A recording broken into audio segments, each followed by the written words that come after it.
അസ്സലാമു അലൈക്കും. പിന്നെ സമയം തരാം, 6 മാസത്തിനുള്ളിൽ എനിക്കെൻ്റെ സ്വർണം കിട്ടണം. ഷാനി അത്രമാത്രം പറഞ്ഞുകൊണ്ട് അകത്തേക്ക് പോയി.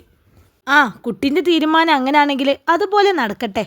ബന്ധം തീർക്കാനുള്ള പേപ്പർ പള്ളിയിൽ നിന്ന് ഞങ്ങൾ ശരിയാക്കി തരാം. പിന്നെ സമ്മതും ഷാനിബയും അതിൽ ഒപ്പുവെച്ച ശേഷം നിങ്ങളത് വക്കീലിനെ ഏൽപ്പിച്ചാൽ മതി. എന്നാൽ പിന്നെ ഞങ്ങൾ ഇറങ്ങട്ടെ. കമ്മിറ്റി അംഗങ്ങൾ അവരുടെ തീരുമാനം അറിയിച്ചുകൊണ്ട് യാത്ര പറഞ്ഞു പോയപ്പോൾ അവർക്ക് പിറകെ സമ്മതും സക്കീനയും അനീഫയും പോകാനായി എഴുന്നേറ്റു. സമ്മതേ, ഒന്നവിടെ നിന്നേ. ഷംസുവിൻ്റെ വിളി കേട്ട് പോകാനിറങ്ങിയവർ അവിടെ തന്നെ നിന്നു.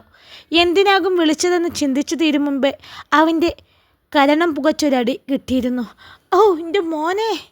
കിട്ടിയ അടിയിൽ വേച്ചു വീഴാൻ പോയ സമ്മതിയെ താങ്ങി പിടിക്കുന്നതോടൊപ്പം സക്കീന കരഞ്ഞു. ഇതെങ്കിലും ചെയ്തില്ലെങ്കിലേ പിന്നെ ഞാൻ അവൾ ഉപ്പയാണെന്ന് പറയുന്നത് ഒരു കാര്യമില്ലാതാവും. പിന്നെ നിങ്ങൾക്കും ഇതുപോലെ ഒരെണ്ണം തരേണ്ടതാണ്. പിന്നെ വയസ്സിന് മൂത്തതാണല്ലോ എന്നോർത്ത് മാത്രം ക്ഷമിക്കാണ്. ആദ്യം സമ്മതിനോടും പിന്നീട് സക്കീനയോടുമായി ഷംസു പറഞ്ഞു നിർത്തിയ ശേഷം ഉപ്പയുടെ നേർക്ക് തിരിഞ്ഞു. നിങ്ങളോട് എനിക്ക് സഹതാപം തോന്നുന്നുണ്ട്. ഇങ്ങനെ ഭാര്യയുടെ അടിമയായി ജീവിക്കുന്നതിലും നല്ലതേ വല്ല തെരുവിലിരുന്ന് തെണ്ടുന്നതാ. അനീഫയുടെ തല അയാൾക്ക് മുന്നിൽ നിവർത്താവാനാവാത്ത വിധം താഴ്ന്നു പോയി. ആരെയും നോക്കാതെ 3 പേരും ആ വീടിൻ്റെ പടിയിറങ്ങി. പിന്നെ ഷംസോ, ഒന്നുകൂടി ആലോചിച്ചിട്ടൊക്കെ മതിയായിരുന്നു തീരുമാനങ്ങളൊക്കെ. എടുത്തോ പിടിച്ചോ എന്ന പോലെ ബന്ധമൊക്കെ ഒഴിവാക്കാന്ന് വെച്ചാലേ നമ്മളൊരു പെൺകുട്ടിയാണ്. അവർ പോയെന്ന് കണ്ടതും ഷംസുവിൻ്റെ പെങ്ങളുടെ ഭർത്താവ് അയാളുടെ അഭിപ്രായം പോലെ പറഞ്ഞു. പിന്നെ ഞാൻ എന്താ ചെയ്യേണ്ടളിയാ? ഇനിയും ഓൻ്റെ കൂടെ എൻ്റെ മോളെ വീണ്ടും പറഞ്ഞു വിടണോ? അവൻ ചിലപ്പോൾ നന്നായാലോ. കുറച്ച് കാലം നമുക്ക് മോളെ ഇവിടെ നിർത്താം. അതിനിടയിൽ അവനെന്തെങ്കിലും മാറ്റം തോന്നിയാൽ അപ്പോൾ വേണമെങ്കിൽ നോക്കാമെന്നാ ഞാൻ. അല്ല, അവർക്കിപ്പോഴും മോളെ കൂടെ കൊണ്ടുപോകണമെന്നുണ്ട്. വേണ്ടല്ലയാ, ചിലപ്പോൾ ഇനി ആ തീരുമാനം വേണ്ട. ഓൻ ചിലപ്പോൾ നന്നാവും. അവർ ചോദിച്ച പൈസ കൊടുത്താൽ പിന്നെ ഒരു കുഴപ്പമൊന്നും ഉണ്ടാവില്ല. അങ്ങനെ കാശ് കൊടുത്ത് വാങ്ങിക്കേണ്ട സ്നേഹം എൻ്റെ മോൾക്ക് ഇനി വേണ്ടല്ലയാ. ഇനി ഒരു പരീക്ഷണത്തിന് എൻ്റെ കുട്ടിയെ ഞാൻ വിട്ടുകൊടുക്കൂല. ഞങ്ങളെ ഭാഗ്യം കൊണ്ടാണ് പഠിച്ചവനെ അവളെ ഇങ്ങനെയെങ്കിലും തിരിച്ചെന്നത്. അല്ലെങ്കിൽ ആ തള്ളയും മോനും കൂടി എൻ്റെ കുഞ്ഞിനെ കൊല്ലുമായിരുന്നു. അവന് വേറെ പെണ്ണിനെ കിട്ടും. ആണുങ്ങളല്ലേ ഷംസോ, അതുപോലെയുള്ള പെൺകുട്ടികളെ ഇതൊഴിവാക്കിയാൽ ഇനി വേറൊരു കല്യാണമൊക്കെ ഒത്തുവരണമെങ്കിലേ ബുദ്ധിമുട്ടാണ്. വേറെ കെട്ടുപേരോ ഇല്ലേ എന്നും ഞാൻ ചിന്തിക്കുന്നില്ല. ഇനി ആർക്കും തട്ടിക്കൊടുക്കാനേ എൻ്റെ കുട്ടിയെ ഞാൻ കൊടുക്കൂല. എനിക്ക് ജീവനുള്ളിടത്തോളം കാലം ഞാൻ നോക്കിക്കോളാം എൻ്റെ മോളെ. ഷംസു അത്രയും പറഞ്ഞുകൊണ്ട് ഷാനിക്കടുത്തേക്ക് പോയി. റൂമിലേക്ക് ചെന്നപ്പോൾ കണ്ടു നിറ കണ്ണുകളുമായി നിൽക്കുന്നവളെ. എല്ലാം കേട്ടുകൊണ്ടുള്ള നിൽപ്പാണെന്ന് മനസ്സിലായി. ഷംസു അടുത്തേക്ക് വന്നപ്പോൾ തന്നെ അവൾ അദ്ദേഹത്തിൻ്റെ നെഞ്ചിലേക്ക് ചേർന്നു. എന്തിനാ എൻ്റെ മോള്? ഇപ്പാൻ്റെ മോൾ എന്തിനാ കരയാണ്? എല്ലാം നല്ലതിനാണെന്ന് വിചാരിച്ചാൽ മതി. അദ്ദേഹം അവളെ ചേർത്ത് പിടിച്ചുകൊണ്ട് നെറുകിൽ തലോടി. ഉപ്പാക്ക് ഞാൻ കാരണം ഒരു ബുദ്ധിമുട്ടായില്ലേ? എല്ലാവരും ഓരോന്നൊക്കെ പറയണത് കേൾക്കേണ്ടി വരില്ലേ? എന്തിനാ എൻ്റെ മോള് വേണ്ടാത്തേക്ക് ചിന്തിക്കണത്? ഇതൊക്കെ കേൾക്കേണ്ടി വന്നെന്ന് ഞങ്ങളുടെ തെറ്റുകൊണ്ടല്ലേ? ഞങ്ങളല്ലേ ഈ ബന്ധം കണ്ടുപിടിച്ചതും കല്യാണം നടത്തിയതൊക്കെ? അപ്പോൾ ഇതൊക്കെ കേൾക്കേണ്ട ബാധ്യതയും ഞങ്ങൾക്ക് തന്നെ. എൻ്റെ മോള് വെറുതെ ഓരോന്ന് ചിന്തിച്ച് സങ്കടപ്പെടേണ്ട. തേങ്ങലോടെ പറയുന്നവളെ അടക്കി പിടിച്ചുകൊണ്ട് ആശ്വസിപ്പിച്ചു. എല്ലാവരും പോയോ? അങ്ങോട്ട് വന്ന ഹാജിറയെ കണ്ട് ഷംസ് ചോദിച്ചു. പോയി. ഈ എന്തിനാ മോളെ ഈ കേസ് കൊടുക്കണം പറഞ്ഞപ്പോൾ അത് വേണ്ടെന്ന് പറഞ്ഞു മുടക്കിയത്? ഹാജിറ ഷാനിയോടായി ചോദിച്ചു. കേസ് കൊടുത്തിട്ട് എന്തിനാ അമ്മ? കുറേ നാൾ അതിൻ്റെ പിറകെ നടക്കേണ്ടി വരും. അവരും മാത്രമല്ല അതിൻ്റെ ഒപ്പം നമ്മളും പോകേണ്ടി വരും. കോടതിയും പോലീസ് സ്റ്റേഷനൊക്കെ ആയി കയറി ഇറങ്ങണം. ഇതുപോലത്തെ പ്രശ്നമൊക്കെ ഉണ്ടായിട്ട് കേസ് കൊടുത്ത എത്ര ആളുണ്ട്? ഒരിക്കൊക്കെ വേണ്ട നീതി കിട്ടിക്കണ. വെറുതെ കുറേ സമയം കളയാമെന്ന് മാത്രം. ഞാനിപ്പോൾ അവരോട് ഇങ്ങനെ ഒരു കാര്യം പറഞ്ഞതുകൊണ്ട് എന്ത് ചെയ്തിട്ടാലും അവർ സമയത്തിന് സ്വർണം തരുമെന്ന് എനിക്ക് ഉറപ്പാണ്. കാരണം അഭിമാനത്തിന് വേണ്ടി എന്തും ചെയ്യുന്ന ആളുകളാണ്. കേസ് കൊടുത്താലും മറ്റുള്ളവരുടെ മുന്നിൽ നാണം കെടുന്നുള്ളത് പേടിച്ച് അവരെന്തായാലും നമ്മൾ പറഞ്ഞ കാര്യം ചെയ്യും. കേസ് വഴി നമ്മൾ കൊടുത്ത സ്വർണ്ണമൊക്കെ തിരിച്ചു കിട്ടണമെങ്കിൽ കാലം കുറേ ആവും. ഇതാവുമ്പോൾ ആ ബുദ്ധിമുട്ടൊന്നുമില്ലാണ്ട് നമുക്ക് വേഗം കിട്ടിക്കോളും. എന്നാൽ എൻ്റെ കുട്ടീനെ കുറേ ഉപദ്രവിച്ചതല്ലേ? കേസ് കൊടുത്താൽ പോലീസുകാരെ കൊണ്ട് പറഞ്ഞിട്ട് അവർക്ക് 4 തല്ല് കൊടുക്കായിരുന്നു. ഇത് ഷാഫിയാണ് പറഞ്ഞത്. അവരെ തിരിച്ച് തല്ലിയെന്ന് കരുതി ഞാൻ അനുഭവിച്ചതിനൊക്കെ പകരമാവോ ഷാഫി? പിന്നെ അവരെന്നെ ഉപദ്രവിച്ചതിന് എന്നെങ്കിലും ഒരിക്കൽ അതിനെന്തായാലും പഠിച്ചവൻ അവർക്ക് തിരിച്ചു കൊടുക്കും. അവർ പറയുന്നതിലും കാര്യമുണ്ടെന്ന് തോന്നിയപ്പോൾ പിന്നെ അതിനെക്കുറിച്ച് ആരും സംസാരിക്കാൻ നിന്നില്ല. സമദും സക്കീനയും ഹനീഫയും വീട്ടിലെത്തുമ്പോൾ തന്നെ സാജിദയും സാഹിറയും വിവരങ്ങൾ അറിയുന്നതിനായി അവിടെ എത്തിയിരുന്നു. അല്ലാ, ഇതെന്ത് പറ്റി? നിന്റെ മുഖത്തെന്താ? വന്നു കയറിയവരോട് കാര്യങ്ങൾ ചോദിച്ചറിയാൻ വന്ന സാഹിറയും സാജിദയും സമദിൻ്റെ മുഖത്തെ പാട് കണ്ട് വെപ്രാളത്തോടെ ചോദിച്ചു. അതാ മറ്റോളുടെ തന്ത എൻ്റെ മോനെ തല്ലിയതാ, കണ്ടില്ലേ? മുഖം ചുവന്ന് 5 വിരലും പതിഞ്ഞു കിടക്കണത്. സമദിൻ്റെ മുഖം പിടിച്ചു നോക്കിക്കൊണ്ട് വേദനയോട് സക്കീന പറഞ്ഞു. ആര്? ഷാനിയുടെ ഉപ്പയോ? അയാൾ എന്തിനാ അവനെ തല്ലിയത്? ഇവനെ തല്ലിയില്ലെങ്കിൽ അയാൾ പിന്നെ അവളെ തന്താവില്ല എന്നും പറഞ്ഞടിച്ചതാ. അയാൾ അവളുടെ തന്തയാണെന്നുള്ളത് ഇവനെ തല്ലിയിട്ടല്ലല്ലോ ഉറപ്പിക്കേണ്ടത്. അല്ല, നിങ്ങൾ ഇവനെ തല്ലുന്നത് കണ്ടിട്ട് മിണ്ടാതെന്നോ? അയാളെ വീട്ടിൽ വെച്ച് അയാൾ ആൾക്കാരെ മുന്നിൽ വെച്ച് ചെയ്താൽ ഞങ്ങൾ രണ്ടുപേരും തിരിച്ചെന്ന് ചെയ്യാനോ? എന്തായാലും എൻ്റെ മോനെ തല്ലിയതിനെ അയാൾ അനുഭവിക്കും, നശിച്ചു പോവും. മതി, നിർത്തേ. മനുഷ്യനാകെ തലക്ക് ഭ്രാന്തി പിടിക്കുന്നുണ്ട്. സമദ് ദേഷ്യത്തോടെ പറഞ്ഞുകൊണ്ട് സോഫയിലേക്ക് ഇരുന്നു. എന്താ ശരിക്കും സംഭവിച്ചതുമ്മ? സാജിദ ചോദിച്ചപ്പോൾ സക്കീന അവിടെ നടന്ന കാര്യങ്ങളൊക്കെ അവരോട് പറഞ്ഞു. ഓ, അവരെ കൊണ്ട് ഇങ്ങോട്ട് ക്ഷമ പറയിപ്പിക്കുന്ന പോയ ആളാ, എന്നിട്ട് മോനെ തല്ലും വാങ്ങി കൊടുത്തിരിക്കുന്നു. സാജിദ ദേഷ്യത്തോടെ പറഞ്ഞു. അതിന് ആരെങ്കിലും വിചാരിച്ചോ ആ നേരത്തെ ആ കാലമാടനെ അങ്ങോട്ട് എഴുന്നള്ളിക്കൊന്നേ? അല്ല, ഷുക്കൂർ എങ്ങനെ എവിടെ എത്തി? സാഹിറ ചോദിച്ചത് കേട്ടപ്പോൾ ഹനീഫ് ഒന്ന് പരിങ്ങി. ആർക്കറിയാ, ഓന് വേണ്ടപ്പെട്ടവരൊക്കെ നമ്മുടെ കുടുംബത്തിൽ തന്നെയല്ലേ, ആരെങ്കിലും പറഞ്ഞു കൊടുത്തിട്ടുണ്ടാവും. സക്കീന അങ്ങനെ പറഞ്ഞത് കേട്ടപ്പോഴാണ് ഹനീഫയുടെ ശ്വാസം നേരെ വീണത്. ഇനിയിപ്പോൾ എന്ത് ചെയ്യും? ആ സ്വർണ്ണൊക്കെ തിരിച്ചെടുത്ത് കൊടുക്കും. 1-2 പവനല്ലല്ലോ, 30 പവനല്ലേ, എത്ര ലക്ഷം രൂപ വേണ്ടി വരും? സാജിദയാണ് പറഞ്ഞത്. നിങ്ങൾ രണ്ടാളും നിങ്ങളെ കുറച്ച് സ്വർണ്ണമൊക്കെ തന്ന് സഹായിക്കേ, ഞാൻ സാവകാശം എടുത്തു തരാം. എന്തൊക്കെയായാലും അതൊക്കെ ലോക്കറിൽ വെച്ചിരിക്കുകയല്ലേ? സമദ് സാഹിറയോടും സാജിദയോടുമായി ചോദിച്ചപ്പോൾ അവൾ രണ്ടാളും പരുങ്ങലോടെ നോക്കിയത് ഉമ്മയാണ്. അത് പിന്നെ എങ്ങനെ ഞങ്ങൾ കെട്ടിയോമാരോട് ചോദിക്കാം? മാത്രമല്ല അവർ രണ്ടാളും കൂടി അവിടെ ഒരു പുതിയ ഷോപ്പ് തുടങ്ങാനുള്ള പ്ലാനിങ്ങിലാണ്. അതിനുവേണ്ടി ഞങ്ങൾ സ്വർണം പണയം വെക്കേണ്ടി വരും എന്നൊക്കെ പറഞ്ഞിരുന്നു. അതുമാത്രമല്ല മോനെ, നമ്മൾ അവർക്ക് കൊടുത്ത സ്വർണ്ണമൊക്കെ തിരിച്ച് ചോദിക്കുന്നതൊക്കെ മോശമല്ലേ? നമുക്കേ വേറെ എന്തെങ്കിലും വഴി നോക്കടാ, ഈ അതോർത്ത് ടെൻഷൻ അടിക്കല്ലേ. സാഹിറയും സാജിദയും ഒക്കെ എങ്ങനെയൊക്കെയോ മുടക്ക് പറഞ്ഞു വെച്ചതും സക്കീനയും അതിനോടൊപ്പം കൂടി. പിന്നീട് സമദ് അതിനെ പറ്റിയൊന്നും ചോദിക്കാൻ നിൽക്കാതെ റൂമിലേക്ക് പോയി. ഞങ്ങളുടെ സ്വർണ്ണമൊന്നും കിട്ടുമെന്ന് വിചാരിക്കണ്ടട്ടമ്മ, അല്ലെങ്കിൽ തന്നെ അവനെങ്ങനെ തിരിച്ചെടുത്ത് തരാനാ? ഉള്ള കടയും പോയി. സമദ് പോയെന്ന് കണ്ടതും സാഹിറയും സാജിദയും കൂടി സക്കീനാനോട് പറഞ്ഞു. പതുക്കെ പറയടി, അവൻ കേൾക്കണ്ട.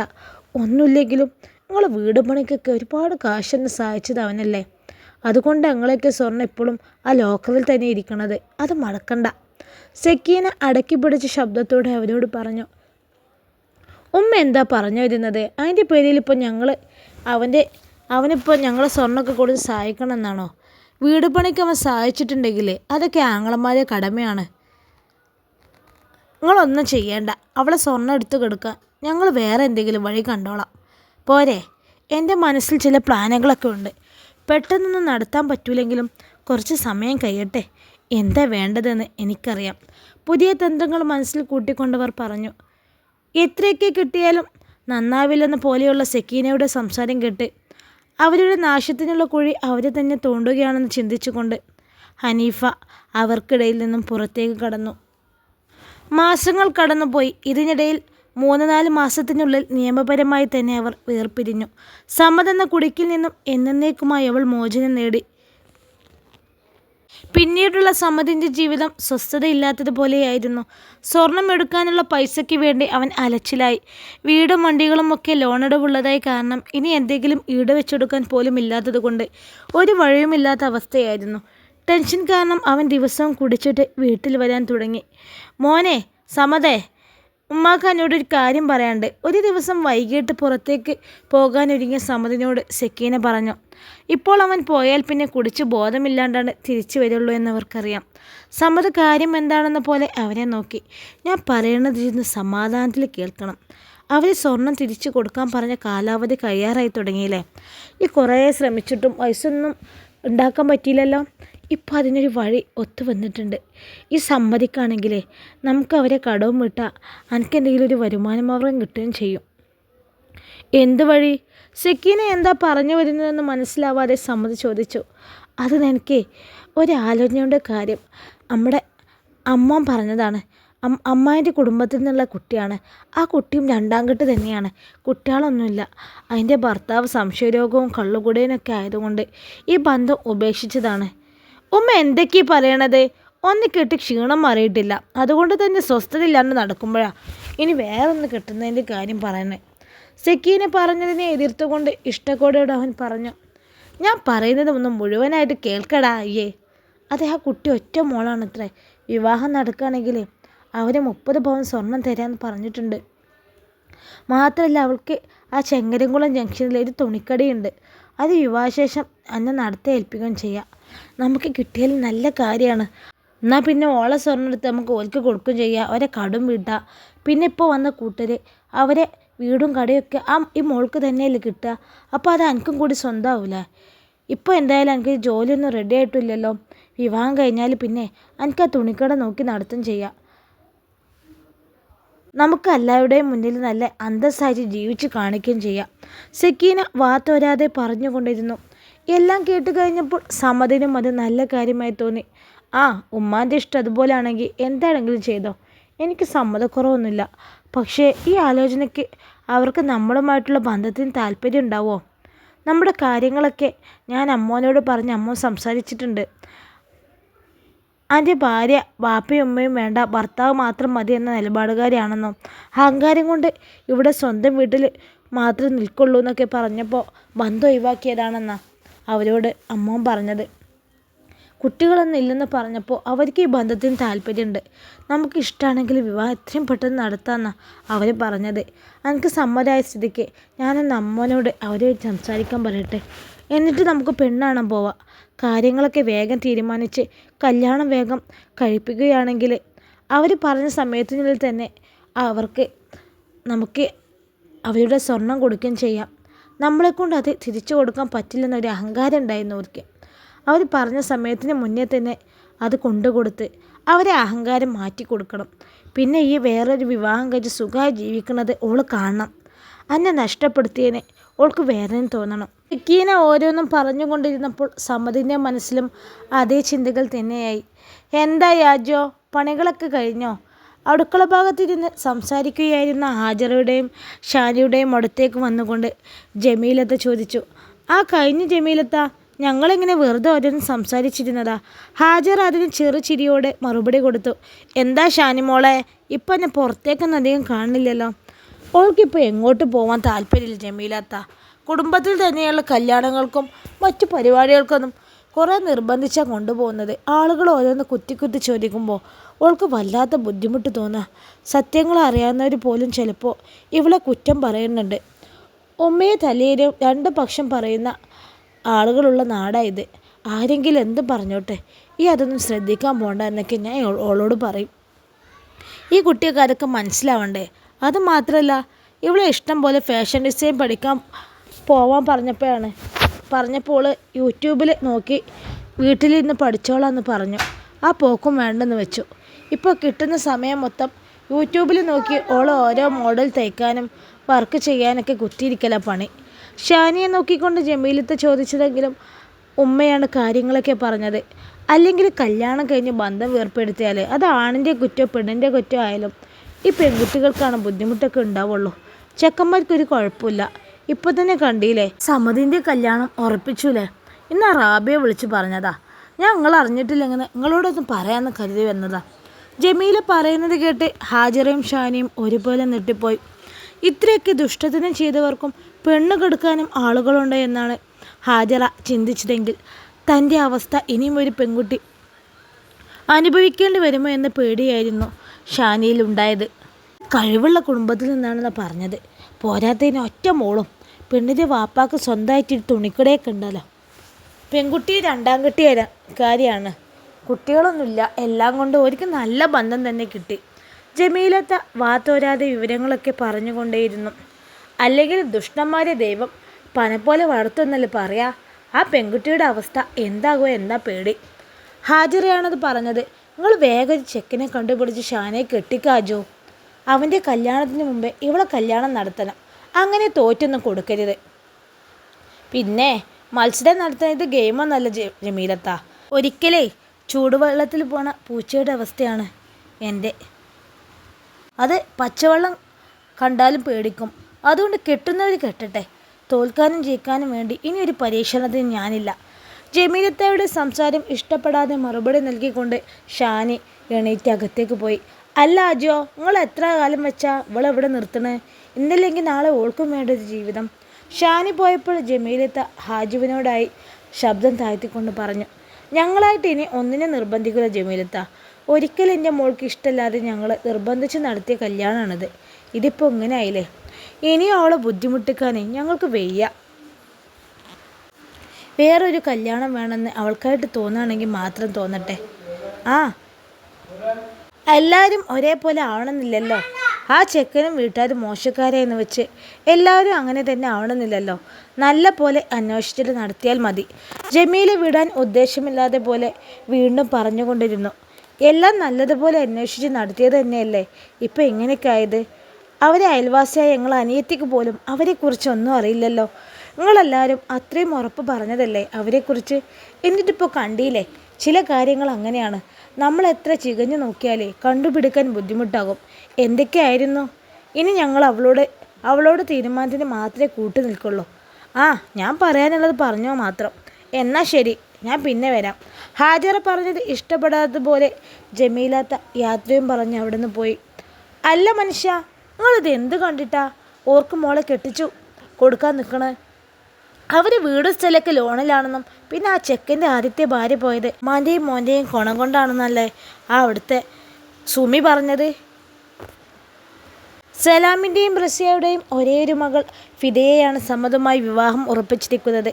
അവരെക്കുറിച്ചുള്ള വിവരങ്ങളൊക്കെ അറിഞ്ഞപ്പോൾ തന്നെ റസിയ സലാമിനോട് ചോദിച്ചു. ആ, അവരെക്കുറിച്ചുള്ള എല്ലാ കാര്യങ്ങളും അന്വേഷിച്ചിട്ട് തന്നെയാണ് റസിയ ഞാനിത് ഉറപ്പിച്ചത്. അപ്പോൾ നിങ്ങൾക്ക് നിങ്ങളെ മോളെ ജീവിതത്തെക്കുറിച്ച് ഒരു പേടിയില്ലല്ലേ? ഞാൻ എന്തിനാ പേടിക്കണത്? ഈ എന്താ എൻ്റെ മോളെ അറിയാത്ത പോലെ വർത്തമാനം പറയണത്? ഒന്നേ ഉള്ളൂന്ന് പറഞ്ഞ് കൊഞ്ചിച്ച് വഷളാക്കിയതിൻ്റെ ഫലം അനുഭവിച്ചതല്ലേ നമ്മൾ മാത്രമല്ല മോളെ. ആദ്യം കെട്ടിച്ച് വീട്ടുകാരും അനുഭവിച്ചു.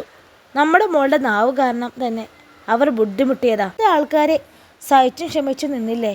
അത് ഓരോ നെന്മോണ്ടാ. എന്നിട്ട് ഇൻസ്റ്റാഗ്രാമോ ഫേസ്ബുക്കോ എന്തോ കുന്തറാണ്ടം വഴി ഓള് വേറെ ബന്ധം ഉണ്ടാക്കാൻ നോക്കിയപ്പോഴല്ലേ അവർ ഈ ബന്ധം തീർത്തത്. അതൊക്കെ നമുക്ക് ആ വീട്ടുകാർക്കും അല്ലാണ്ട് ആർക്കും അറിയില്ലല്ലോ. നമ്മൾ എല്ലാവരോടും പറഞ്ഞതെന്താ? ചെക്കൻ സംശയരോഗിയും കള്ളുകൂടിയനും ആണെന്നല്ലേ. നന്നായി അന്വേഷിച്ചാലേ സത്യാവസ്ഥ അറിയാൻ വലിയ ബുദ്ധിമുട്ടൊന്നും ഉണ്ടാവില്ല.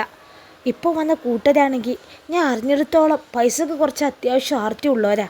അതുകൊണ്ട് തന്നെ നമ്മൾ അത്യാവശ്യത്തിന് കൊടുക്കാമെന്ന് പറഞ്ഞതുകൊണ്ട് അവർ കൂടുതൽ അന്വേഷണത്തിനൊന്നും നിൽക്കൂല റസിയ. പിന്നെ അവർ പോലെടുക്കുക എന്നുള്ള പേടിയൊന്നും എനിക്ക് വേണ്ട. നമ്മുടെ മോളോട് പോലെടുക്കാൻ ഓർക്കാവൂല. അവളോട് എന്തെങ്കിലും ചെയ്യുമെന്ന് ഓലോട് എന്തെങ്കിലും ചെയ്യുമെന്ന് മാത്രം പേടിച്ചാൽ മതി.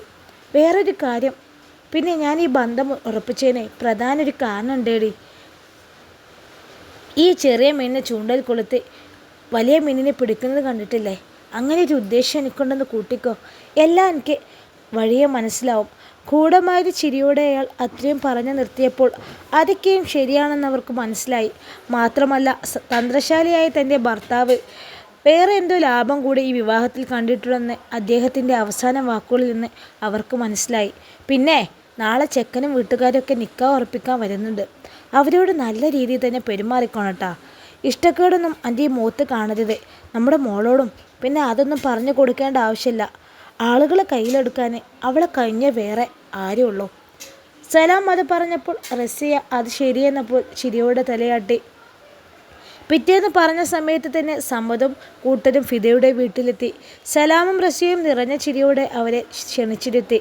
അവരുടെ 2 നില വീടും സ്ഥലവും ഒക്കെ കണ്ട് കണ്ണു മഞ്ഞളിച്ചു നിന്ന സെക്കീനാക്ക് അവരുടെ പെരുമാറ്റം കൂടി കണ്ടതും മനസ്സ് നിറഞ്ഞു.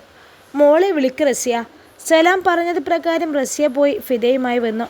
ഇതാണ് ഞങ്ങളെ ഒരേയൊരു മോൾ ഫിദ. സലാം പറഞ്ഞു കേട്ടാണ് സമ്മത് ഫിദയെ നോക്കുന്നത്. അവളെ കണ്ടപാടെ അവൻ്റെ ഓർമ്മയിൽ ആദ്യം വന്നത് ആ സ്ഥാനത്ത് നിൽക്കുന്ന ഷാനിയെയാണ്. സൗന്ദര്യത്തിൽ ഷാനിക്കടുത്ത് എത്താൻ പോലും ഫിദക്ക് കഴിയില്ലെന്ന് ഒറ്റ നോട്ടത്തിലൂടെ അവൻ മനസ്സിലാക്കി. ഫിദയ്ക്ക് ഇരുനിറമാണ്. ഷാനിയെ കാണുമ്പോൾ ഒരു കുട്ടിത്തം തോന്നുമെങ്കിൽ ഫിദക്ക് പ്രായക്കൂടുതൽ തോന്നിക്കുന്നുണ്ട്. അല്ല, നിങ്ങൾക്ക് എന്തെങ്കിലും സംസാരിക്കണമെങ്കിൽ ആയിക്കോ. സമ്മതം ഒന്നും മിണ്ടാതെ ഫിദയെ തന്നെ നോക്കിക്കൊണ്ടിരിക്കുന്നത് കണ്ടപ്പോൾ സെക്കീന അവനെ ഒന്ന് തട്ടിക്കൊണ്ട് പറഞ്ഞു, ഏയ് വേണ്ട, എനിക്ക് സംസാരിക്കാനുണ്ട് കുറച്ച്. സമ്മതം വേണ്ടെന്ന് പറഞ്ഞ് നിർത്തിയപ്പോൾ തന്നെ ഫിദ എടുത്തു ചാടിക്കൊണ്ട് പറഞ്ഞു, എന്നാൽ നിങ്ങൾ പോയിട്ട് വാ. മോൾക്കേ എന്തും തുറന്നു പറഞ്ഞ ശീലം, മനസ്സിലൊന്നും വെക്കാൻ അറിയില്ല. സലാം സമ്മതിനെയും ഫിദയെയും പറഞ്ഞു വിട്ടുകൊണ്ട് ബാക്കിയുള്ളവരോടായി പറഞ്ഞു, എന്താ നിങ്ങൾക്ക് ഈ കല്യാണത്തിന് താല്പര്യമില്ലായ്മ ഉണ്ടോ? എന്തെങ്കിലും ഉണ്ടെങ്കിലേ തുറന്നു പറയണം. ഒരു വിവാഹത്തിലൂടെ തന്നെ ഞാൻ കുറേ അനുഭവിച്ചതാ. ഇനി ഒരു പരീക്ഷണം കൂടി എനിക്ക് സഹിക്കാനാവില്ല. നിങ്ങളെ കണ്ടപ്പോൾ ഒരു നല്ല മനസ്സിനുടമയായി എനിക്ക് തോന്നി. അതുകൊണ്ടാ ഇനി വേറൊരു വിവാഹം വേണ്ടെന്ന് വെച്ചാൽ ഞാൻ ഈ കല്യാണത്തിന് സമ്മതിച്ചു തന്നെ. നിങ്ങൾക്ക് എന്തെങ്കിലും ഇഷ്ടക്കേടുണ്ടെങ്കിൽ തുറന്നു പറഞ്ഞോളൂ കേട്ടോ, എനിക്ക് കുഴപ്പമില്ല. എത്രയൊക്കെ സംസാരിച്ചിട്ടും അതിനൊക്കെ മുക്കിയും മൂളിയും മറുപടി കൊടുത്ത സമ്മതിനോട് ഒരു നിരാശഭാവത്തോടെ ഫിദ പറഞ്ഞു. ഫിദയെ കണ്ടപ്പോൾ മുതൽ രണ്ടു മനസ്സാലെ നിന്നിരുന്ന സമ്മത് അവളുടെ വാക്കുകളിൽ വീണുപോയി. എനിക്ക് ഇഷ്ടക്കേടൊന്നുമില്ല, എനിക്കെന്താ സംസാരിക്കേണ്ടത് എന്നറിയാതെ അതാ ഞാൻ. സമ്മത് കൈവെള്ളയിൽ വന്ന ഭാഗ്യത്തെ തട്ടിക്കളയാൻ കഴിയില്ലെന്ന പോലെ ഒരു ചിരിയോടെ ഫിദയോട് പറഞ്ഞപ്പോൾ അവളുടെ അതരങ്ങളിലും ചിരി തെളിഞ്ഞു. പക്ഷെ ആ ചിരിയിൽ മറ്റു പല അർത്ഥങ്ങളും ഉണ്ടായിരുന്നെന്ന് മാത്രം. അപ്പോൾ രണ്ടു കൂട്ടർക്കും എല്ലാം കൊണ്ട് പറ്റിയ സ്ഥിതിക്ക് കാര്യങ്ങൾ വേഗം ഉറപ്പിക്കുക. അടുത്ത ദിവസം തന്നെ നിക്കാഹ് നടത്താം. അധികം ആളുകളൊന്നും വേണ്ട, ഏറ്റവും അടുത്ത ബന്ധുക്കൾ മാത്രം മതി. അതുപോലെ സമ്മതം ഫിദയും കൂടി അങ്ങോട്ട് വന്നതോടെ സലാം അഭിപ്രായം പറഞ്ഞപ്പോൾ എല്ലാവരും അതിനെ അനുകൂലിച്ചു. പിന്നെ എനിക്കൊരു പ്രധാന കാര്യം പറയാനുണ്ട്. നിങ്ങളെ അവസ്ഥയൊക്കെ എന്നോട് സുബൈർ നിങ്ങളെ ആങ്ങള പറഞ്ഞു. അതുകൊണ്ട് ഞങ്ങൾ മോൾക്ക് 30 പവൻ്റെ സ്വർണം കൊടുക്കാമെന്ന് തീരുമാനിച്ചത്. നിങ്ങൾക്കത് ആദ്യ വിവാഹത്തിലെ കുട്ടിക്ക് കൊടുക്കാൻ വേണ്ടിയാണെന്നറിയാം. ഞങ്ങൾക്കതിൽ ഒരു എതിർപ്പില്ല. പക്ഷെ അതിന് പകരമായി നിങ്ങളെ വീടും സ്ഥലവും എൻ്റെ മോളുടെ പേരിലാക്കണം. ഒന്നുമില്ലാലും ഞങ്ങൾ ഇത്രയും അധികം സ്വർണ്ണമൊക്കെ തരുമ്പോൾ ഞങ്ങൾക്ക് ഞങ്ങളുടെ മോളുടെ ജീവിതം സുരക്ഷിതമാക്കണ്ടേ? അതുകൊണ്ടാണ്. പിന്നെ അവളുടെ പേരിലാക്കുന്നുണ്ട് എങ്കിലും അവൾക്കുള്ളതെല്ലാം സമ്മതനും കൂടിയിട്ടാണല്ലോ. എന്താ സുബൈറെ, ഞാൻ പറഞ്ഞതിൽ എന്തെങ്കിലും തെറ്റുണ്ടോ? ഫിദയുടെ ഉപ്പ സലാം തന്ത്രപരമായി കാര്യങ്ങൾ അവതരിപ്പിച്ചു. അതുവരെ പ്രസന്നമായ മുഖത്തോടു കൂടി ചിരിച്ചു കൊണ്ടിരുന്ന സമ്മതിൻ്റെയും സെക്കീനയുടെയും സാഹിറയുടെയും സാജിദയുടെയും ഒക്കെ മുഖം നിമിഷ നേരം കൊണ്ട് തന്നെ മങ്ങിപ്പോയി. തെറ്റൊന്നുമില്ല, നിങ്ങൾ പറഞ്ഞതിൽ ന്യായമുണ്ടല്ലോ. സുബൈർ സലാം പറഞ്ഞതിനോട് യോജിച്ചു. അത് പിന്നെ എങ്ങനെ? ഞങ്ങൾക്ക് ആകെയുള്ള സ്ഥലവും വീടുമാണ്. അത് മോളുടെ പേരിലാക്കാന്ന് പറഞ്ഞാൽ സെക്കീന അവർ പറഞ്ഞത് ഇഷ്ടപ്പെടാതെ, എന്നാൽ ആ ഇഷ്ടക്കേട് മുഖത്ത് പ്രകടമാകാത്ത വിധത്തിൽ തന്നെ പറഞ്ഞു. ഞാൻ പറഞ്ഞല്ലോ, മോളുടെ പേരിലാണെങ്കിലും സമ്മതിൻ്റെ തന്നെയല്ലേ. പിന്നെ ഇവർ തമ്മിൽ ഇനി ഒന്നല്ലേ. പിന്നെ ഇതിപ്പോൾ ചെയ്യുന്നത് ഞങ്ങൾക്കൊരു ധൈര്യത്തിനാണെന്ന് മാത്രം. ഞങ്ങൾക്ക് ഇവൾ മാത്രമല്ലേ ഉള്ളൂ. ഇവൾക്കുള്ളതൊക്കെ വിവാഹം കഴിഞ്ഞാൽ സമ്മതിനും കൂടിയാണ്. ഇനിയിപ്പോൾ ഞങ്ങളുടെ തുണിക്കടയും ഓനെ ഏൽപ്പിക്കണമെന്ന് എനിക്ക് വയസ്സായി വരില്ലേ. അതുമല്ല സമ്മതിന് ഇനി വേറെ പണിയൊന്നും നോക്കണ്ടല്ലോ. എല്ലാം അവനെ ഏൽപ്പിച്ചാൽ എനിക്ക് റെസ്റ്റ് എടുക്കാമല്ലോ. നിങ്ങൾ ആദ്യമായിട്ടൊരു കാര്യം ആവശ്യപ്പെടുമ്പോൾ പറ്റില്ലെന്ന് പറയാൻ ഞങ്ങൾക്കും കഴിയില്ലല്ലോ. നോക്കുമ്പോൾ നിങ്ങൾ പറയുന്നത് ന്യായമാണ്. പറഞ്ഞ പോലെ തന്നെ ചെയ്യാം. നിക്കാഹ് കഴിഞ്ഞാൽ പിറ്റേന്ന് തന്നെ വീടും സ്ഥലവും മോളുടെ പേരിലാക്കാം. സലാം വീണ്ടും പറഞ്ഞത് കേട്ടപ്പോൾ സെക്കീന ഉത്സാഹത്തോടെ തന്നെ പറഞ്ഞു.